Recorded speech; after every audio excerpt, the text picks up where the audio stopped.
Hello दोस्तों। UPPCS के अंतर्गत राज्य कृषि सेवा के 268 पदों पर भर्ती के लिए कल से आवेदन यानी कि 10 अप्रैल से शुरू की गई है। इसके लिए शॉर्ट नोटिफिकेशन जारी कर दिया गया है, लेकिन इसका डिटेल नोटिफिकेशन 10 तारीख को जारी किया जाएगा। और नोटिफिकेशन के साथ साथ ऑनलाइन आवेदन की प्रक्रिया भी कल से शुरू हो जाएगी।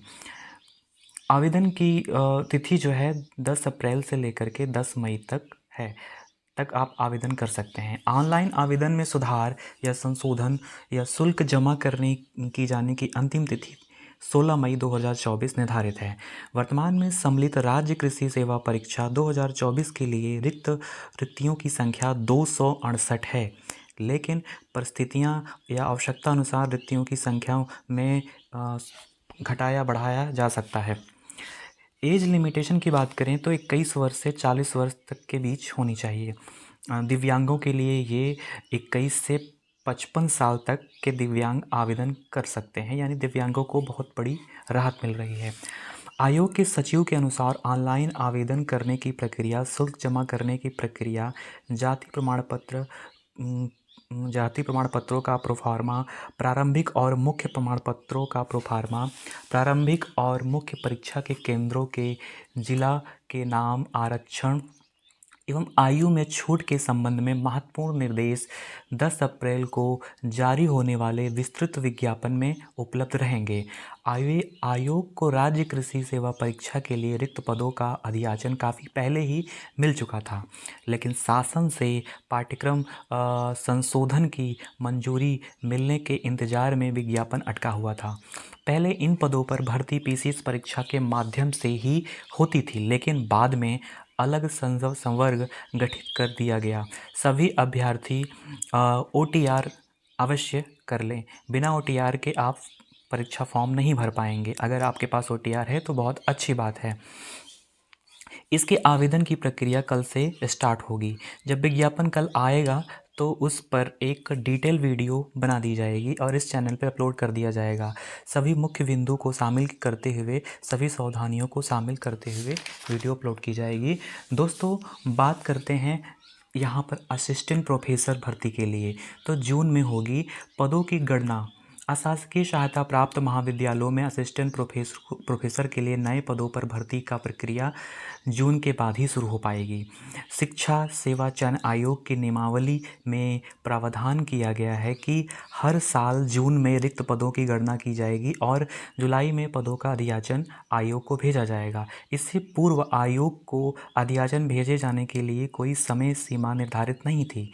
ऐसे में भर्ती को लेकर के अनिश्चितता बनी रहती थी और नियमित रूप से भर्ती न होने के कारण अभ्यर्थी परेशान रहते थे। उच्च शिक्षा निदेशालय समय समय पर रिक्त पदों की गणना कराता था। इसके बाद भर्ती के लिए उच्चतर शिक्षा सेवा चयन आयोग को अधियाचन भेज दिया जाता था। अब इस व्यवस्था में बदलाव किया गया है।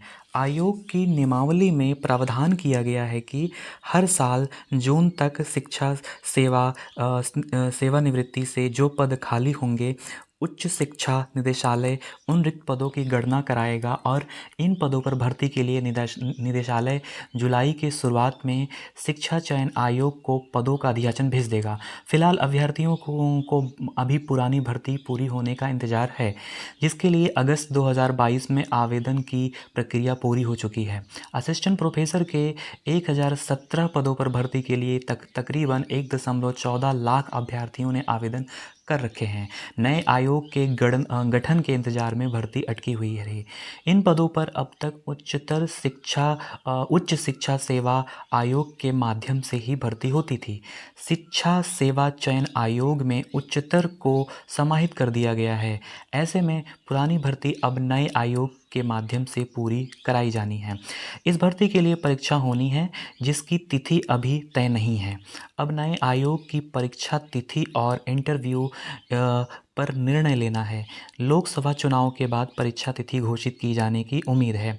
ये अच्छी बात है कि जून से इसके पदों की संख्या देखने को मिल सकती है और जुलाई में ये भर्ती आपको देखने को मिल सकती है। तो जुलाई में आपको इसका नया विज्ञापन देखने को मिल सकता है। सीटेड आवेदन फॉर्म में सुधार की प्रक्रिया शुरू हो चुकी है। आवेदक अपने फॉर्म में भरे गए ब्यौरे, कोर्स व परीक्षा शहर में 12 अप्रैल तक बदलाव कर सकते हैं। इसके तहत अपने नाम, माता पिता के नाम, लिंग, जन्म की तारीख, श्रेणी समेत अन्य ब्यौरे को बदल सकते हैं।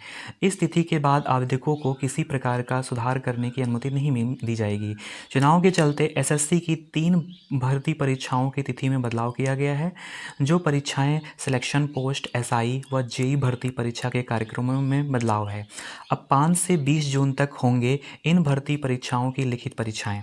मई और जून के पहले सप्ताह में होने वाली परीक्षाओं की तिथि में संशोधित की गई है। साथ ही combined higher secondary level CHSL 2024 की परीक्षा की तिथि भी घोषित कर दी गई है। चुनाव प्रक्रिया के बीच एसएससी की 3 भर्तियों की परीक्षाएं की जा रही हैं। सिलेक्शन पोस्ट 12 की भर्ती की ऑनलाइन परीक्षा 6, 7, 8 मई को होनी थी। अब इसकी परीक्षा 24, 25, 26 जून को होगी।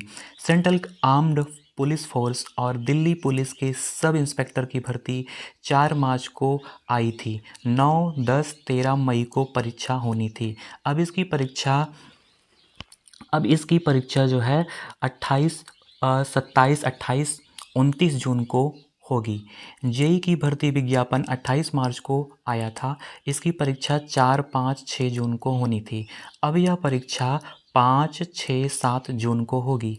दोस्तों, बात करते हैं जेल के सिपाही ने आरओ एआरओ का पेपर प्रयाग में लीक किया था, वायरल किया था। यहाँ पर जो खबर निकल कर आ रही है कि आरओ एआरओ के बारे में तो फ़िलहाल बहुत शॉकिंग करने वाली खबर है। यहाँ पर माने तो आरओ एआरओ पेपर 9 तारीख को ही आउट हो चुका था।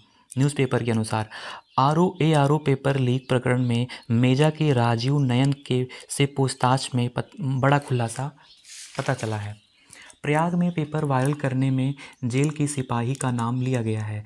उस सिपाही ने खुद की तैयारी करने के लिए पेपर ले करके व्हाट्सएप पर कई लोगों को शेयर किया था। इसके बाद वह पेपर वायरल हो गया था। इस वायरल कॉपी की मदद से पेपर लीक होने की पुष्टि भी हुई है। मेजा के राजीव नयन से सिपाही भर्ती के अलावा आरओ एआरओ परीक्षा भर्ती के पेपर लीक प्रकरण में भी पूछताछ चल रही है। उसने पुलिस को बताया कि 11 फरवरी को आयोजित आरओ एआरओ परीक्षा से एक दिन पहले 10 फरवरी को उसे मधुबनी बिहार निवासी सुभाष प्रकाश से यह पेपर प्राप्त हुआ था।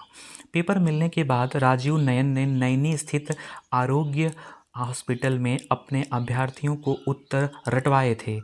इस गैंग से जुड़े डॉक्टर शरद को भी 11 फरवरी की सुबह आरओ एआरओ का अलग पेपर मिल गया था। उसने वाराणसी के जेल में तैनात एक सिपाही को पेपर दिया था। नयन ने पुलिस को बताया कि उसी सिपाही ने कई लोगों को पेपर बांट दिए थे। इस प्रकार बहुत गहरी साजिश है। इस प्रकार